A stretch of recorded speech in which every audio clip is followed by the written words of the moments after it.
Hello friends, आज के video में हम लोग एक साउंड रिलेटेड प्रॉब्लम देखेंगे।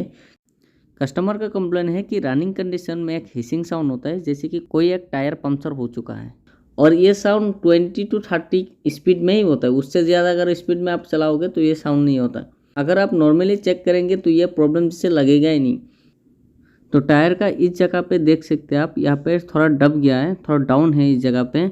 तो हाथ से महसूस हो रहा है, लेकिन कैमरा में हो सकता है आपको क्लियर नहीं दिख रहा होगा, लेकिन इस जगह पे थोड़ा दब गया है टायर और इसी के कारण ये प्रॉब्लम हो रहा है। चलिए इसका ऑपोजिट में भी दिखाता हूँ। इसका ऑपोजिट में भी सेम है।